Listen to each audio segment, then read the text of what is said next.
Hi, my name is Sean Rose. That's me. Oh, sorry, that's not really me. This is really me.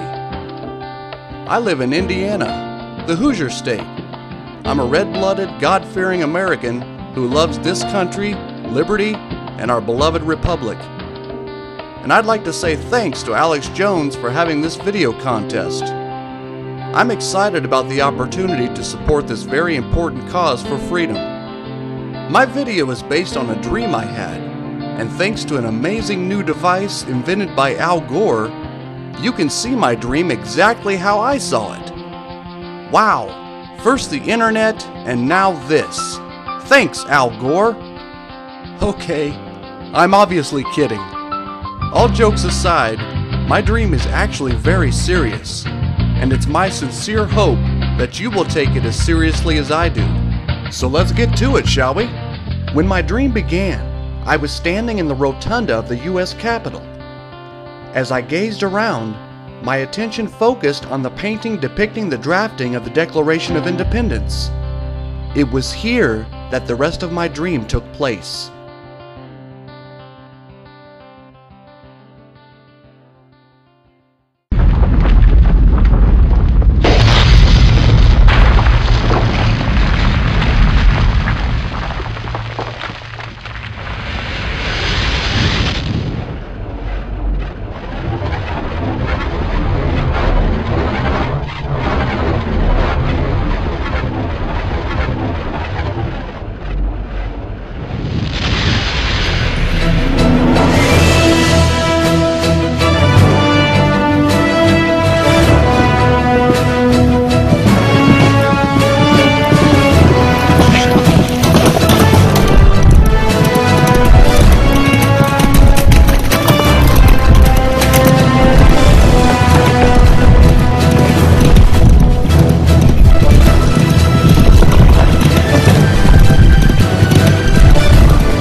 Are coming!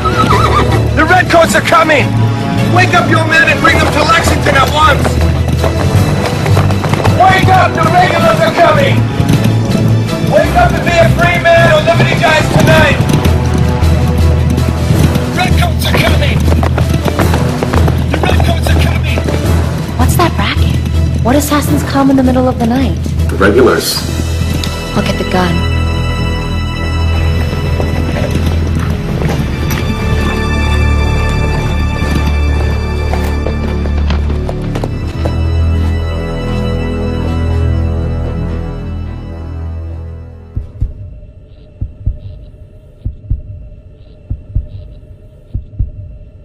What is at stake?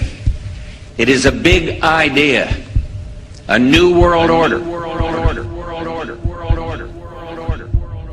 This is a message from the New World Order. To those of you in the population who are aware of our existence, those of you who have chosen to resist us, the final war is approaching. This is your last chance to join us.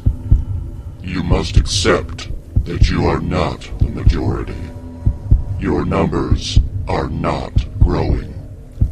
Your methods to expose us have gone unnoticed.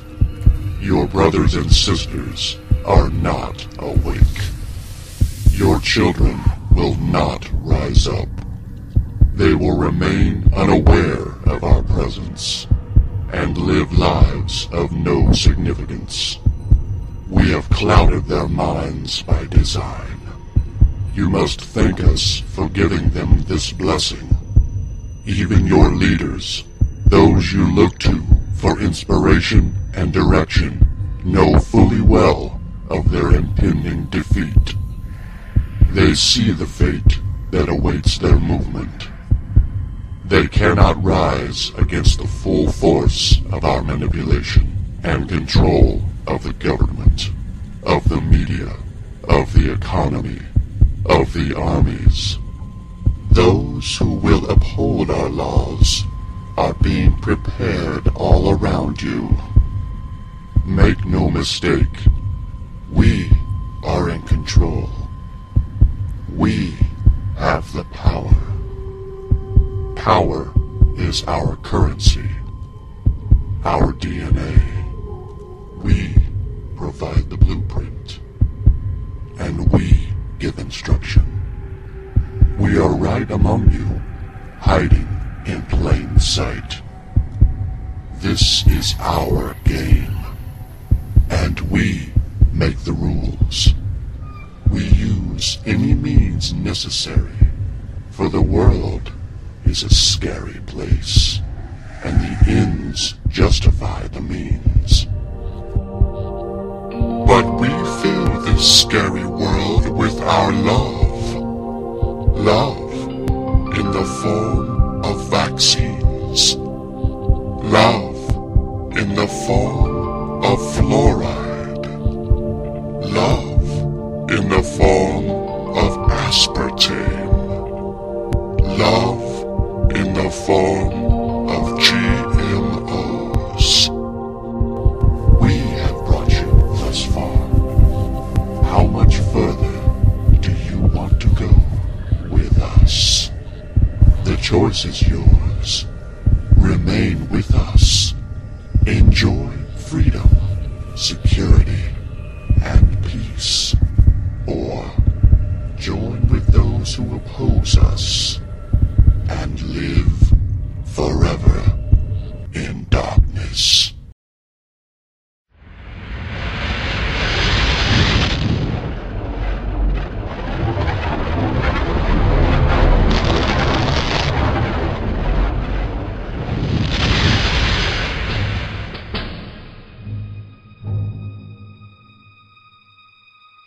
Should I keep back my opinions at such a time, through fear of giving offense, I should consider myself as guilty of treason toward my country, and of an act of disloyalty towards the majesty of heaven, which I revere above all earthly kings.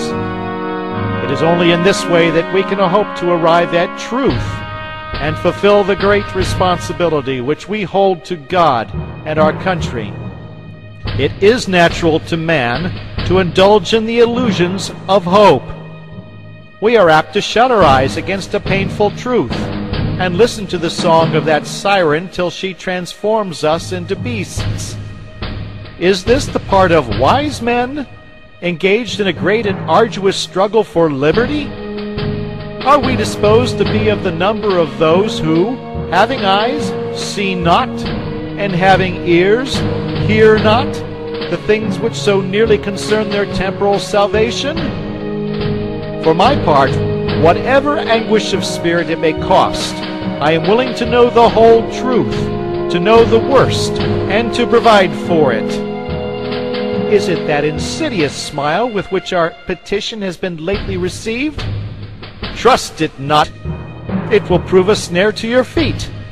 Suffer not yourselves to be betrayed with a kiss. Ask yourselves how this gracious reception of our petition comports with those warlike preparations which cover our waters and darken our land. Are fleets and armies necessary to a work of love and reconciliation? Have we shown ourselves so unwilling to be reconciled that force must be called in to win back our love? Let us not deceive ourselves.